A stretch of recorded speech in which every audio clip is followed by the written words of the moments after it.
আসসালামু আলাইকুম, আমি নাজির। আপনারা দেখছেন NS stock Bangla YouTube channel. ইতিমধ্যে বেরিয়ে আসলো আজকের বাছাই করা গুরুত্বপূর্ণ 10টি বড় খবর। তাই প্রতিটি খবর আপনার জন্য অত্যন্ত গুরুত্বপূর্ণ। খবরগুলি অবশ্যই শেষ পর্যন্ত দেখবেন। আপনার কাছে ছোট্ট একটি অনুরোধ, ভিডিওটিতে একটি লাইক করবেন আর ভিডিওটির নিচে লাল সাবস্ক্রাইব বাটনটি ক্লিক করে পাশে আসা ঘন্টাটা চেপে দেবেন এই রকম লেটেস্ট ট্রেন্ডিং খবরগুলি সবার আগে দেখার জন্য। শুরুতেই চোখ রাখবো আজকের গুরুত্বপূর্ণ খবর। হয় বিজেপি করো, না হলে গলায় দড়ি দিয়ে মরো। নাম না করে শুভেন্দুকে আক্রমণ মমতার। নন্দীগ্রামে গিয়ে ফের নাম না করে অধিকারী পরিবারের সদস্যদের তীব্র কটাক্ষ করেছেন তৃণমূল নেত্রী মমতা বন্দ্যোপাধ্যায়। বিজেপিতে যাওয়ায় ফের গদ্দার বলে শুভেন্দুকে তীব্র কটাক্ষ করলেন মমতা বন্দ্যোপাধ্যায়। এদিন তিনি জানিয়েছেন, তৃণমূলে প্রথম দিন থেকে ওরা কেউ ছিল না, কংগ্রেস করতো বাপ বেটায়, তারপর তৃণমূলে এসে ভোটে যেতে আমি ওই ভালোবেসে গদ্দারটাকে শেষ মন্ত্রী করেছি, পরিবেশ দপ্তর দিয়েছি, পরিবহন মন্ত্রী করেছি, হলদিয়া পর্ষদের চেয়ারম্যান করেছি, ওর বাবাকে দীঘা উন্নয়ন পর্ষদের চেয়ারম্যান করেছি, এক ভাইকে সাংসদ করেছি, ছোট ভাইকে কাথি পুরসভার চেয়ারম্যান করেছি, কোনটাই কোঅপারেটিভ ব্যাংকের চেয়ারম্যান হয়েছে মেদিনীপুরের ব্যাংকের মালিক, কত পেট্রোল পাম্প, ট্রলার, হোটেল, বালির ব্যবসা কত টাকা করেছে আমি জানতাম না, আর এখন বিজেপির নজর পড়েছে, গিয়ে ধরেছে, বলছে হয় বিজেপি করো নয় গলায় দড়ি দিয়ে মরো। গদ্দার দেখলো এত টাকা কোথায় রাখবে, তাই বিজেপিতে নাম লেখালো। এর পাশাপাশি নন্দীগ্রামে পশ্চিমবঙ্গের বাইরে উত্তরপ্রদেশ, বিহার, মধ্যপ্রদেশ থেকে গুন্ডা ঢোকানোর জন্য ফের দায়ী করেছেন শুভেন্দু অধিকারীকে। নাম না করে এদিন মমতা জানিয়েছেন, বাজার থেকে পুলিশের পোশাক কিনেছে আর এখানে হোটেলে রেখে দিয়েছে। নন্দীগ্রাম আন্দোলনের সময় সিপিএম এর হারমাত টাকা বিজেপিতে যোগদান করেছে, এখন তাদের নেতা হয়েছে ওই গদ্দারটা। ফের নাম না করে শুভেন্দুকে কটাক্ষ করালেন তৃণমূল নেত্রী। এদিন নন্দীগ্রামে সভা করার আগে হুইল চেয়ারে চেপে মিছিল করেন মমতা বন্দ্যোপাধ্যায়। এবার চোখ রাখবো পরবর্তী গুরুত্বপূর্ণ খবরে। 30-এ 30 পাবো, নন্দীগ্রাম থেকে হুঙ্কার ভূমিপুত্রর। সোমবার নন্দীগ্রামে সম্মুখ সমরে মমতা বন্দ্যোপাধ্যায় ও শুভেন্দু অধিকারী। একদিকে যখন তৃণমূল সুপ্রিমো হুইল চেয়ারে বসে রোড শো করছেন, তখন অন্যদিকে সভামঞ্চ থেকে হুঙ্কার দিলেন শুভেন্দু অধিকারী। রবিবার দিল্লিতে এক সাংবাদিক বৈঠকে অমিত শাহ বলেন, প্রথম দফার ভোটে 30টির মধ্যে 26টা আসন পাবে বিজেপি। তবে শুভেন্দু অধিকারী আরও এক ধাপ এগিয়ে দাবি করলেন যে বিজেপি 30-এ 30 পাবে। এবার চোখ রাখবো পরবর্তী গুরুত্বপূর্ণ খবরে। না ঘাটকা না ঘাটকা, শুভেন্দুর ভবিষ্যৎ নিয়ে কটাক্ষ করলেন মমতা বন্দ্যোপাধ্যায়। প্রথম দফার নির্বাচন হয়ে গিয়েছে শনিবার। সেদিনের উত্তেজনার থেকে দ্বিতীয় দফার নির্বাচনে যে আরও বেশি উত্তেজক হতে চলেছে তাতে কোনো সন্দেহ নেই, কারণ 1 এপ্রিল নন্দীগ্রামে নির্বাচন। সম্মুখ সমরে মমতা বন্দ্যোপাধ্যায় এবং শুভেন্দু অধিকারী। ইতিমধ্যে বিজেপি প্রার্থী শুভেন্দু অধিকারী মমতা বন্দ্যোপাধ্যায়ের নাম নিয়ে একাধিক মন্তব্য করেছেন এবং তাকে 50,000 ভোটে হারানোর দাবি করে ফেলেছেন। ভালোবাসার নন্দীগ্রাম থেকে শুরু করে বিভিন্ন সরকারি পদ দিয়েছিলেন তাদের, কিন্তু তারা ভোটের মুখে বিজেপিতে গিয়ে নাম লিখিয়েছে। মমতা আরও বলেন, নন্দীগ্রামে তার উপর হামলা হয়েছিল বিজেপি প্রার্থীর মদতেই। ভোট শুরুর আগেই হেরে গিয়েছে বুঝে যাওয়াতে এই ধরনের হামলা ঘটিয়েছে। তবে এইসব করে কিছু লাভ হবে না বলে হুঁশিয়ারি দিয়েছেন মমতা বন্দ্যোপাধ্যায়। তিনি স্পষ্ট দাবি করেন, ভবিষ্যতে না ঘাড়কা না ঘাটকা অবস্থা হয়ে যাবে বিজেপি প্রার্থীর। সেই দিন বুঝতে পারবে কি ভুল করেছিল, হুঁশিয়ারি দিয়েছেন তিনি। এদিকে নন্দীগ্রাম আন্দোলনে অধিকারী পরিবারের ভূমিকা নিয়েছে মন্তব্য তিনি করেছেন, তাতে ইতিমধ্যেই সরগরম রাজ্য রাজনীতি। এদিন ফের সেই ইস্যুতে অধিকারী পরিবারকেই কাঠগড়ায় দাঁড় করিয়েছেন নন্দীগ্রামের তৃণমূল প্রার্থী মমতা বন্দ্যোপাধ্যায়। এবার চোখ রাখবো পরবর্তী গুরুত্বপূর্ণ খবরে। উনি গদ্দার না হলে শুভেন্দু শিশিরও গদ্দার নন, তোপ দিলীপের।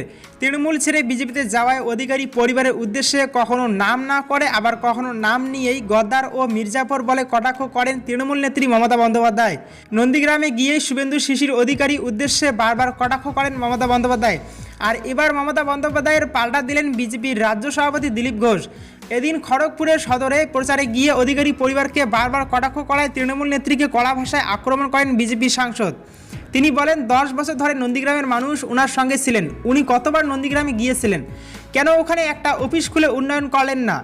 যে ওখানে এতদিন প্রাণবাজি রেখে দলকে জিতিয়েছেন, সে আজ গদ্দার হয়ে গিয়েছে। শুভেন্দু, তার বাবা, তার পরিবার তৃণমূলের জন্য সব করেছে। উনি কংগ্রেস ছেড়ে এসে যদি গদ্দার না হন, তাহলে ওরা কি করে গদ্দার হলেন? এদিন আমাদের পার্টির নেতাকে ফোন করে বলছেন, চলে এসো সহযোগিতা করতে, ওকে গদ্দারি শেখাচ্ছেন। গদ্দারিটা উনি করেছিলেন, সেই জন্যে বাকিদের গদ্দার বলার অধিকার ওনার নেই।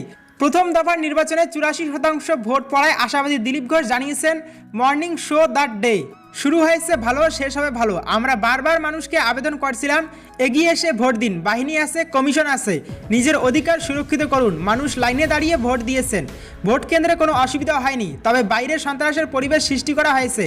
আমাদের দলের 3 কর্মী খুন হয়েছে। সাধারণ মানুষ এসব উপেক্ষা করে গণতান্ত্রিক অধিকার প্রয়োগ করেছেন।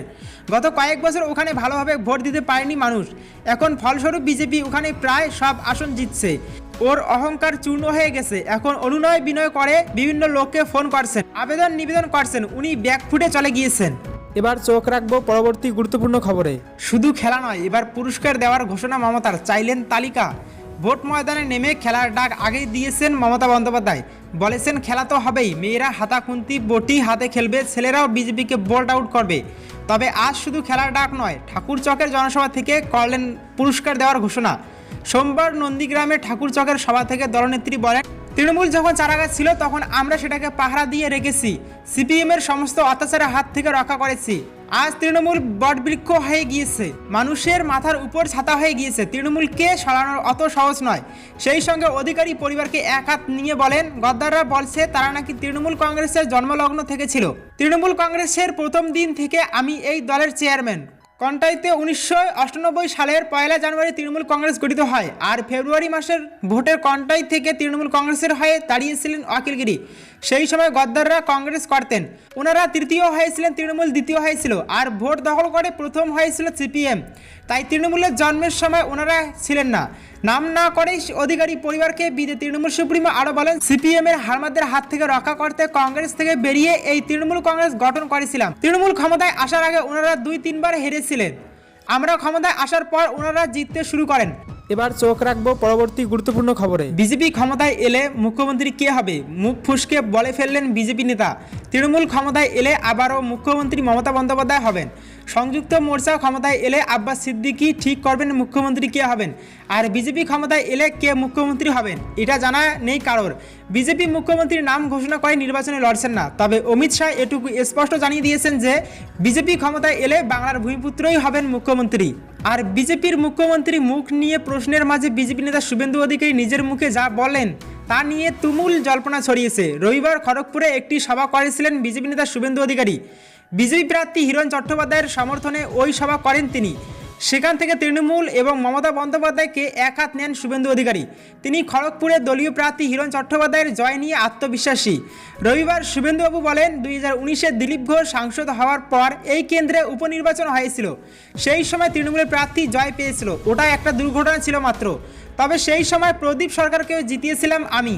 শুভেন্দু অধিকারী উপনির্বাচনে তৃণমূলের বৈতরণী পার করিয়ে দিয়েছিল, সেই সময় মমতা বেগম আর তোলাবাজ ভাইপো কেউ আসেনি। শুভেন্দু অধিকারী ওই সভা থেকে শনিবারে খড়গপুরে মমতা বন্দ্যোপাধ্যায়ের সভাকে কটাক্ষ করে বলেন, মাননীয় এই খড়গপুরে যেই সভা করে গেছেন সেটা সম্পূর্ণ ফ্লপ করে দিয়েছেন আপনারা।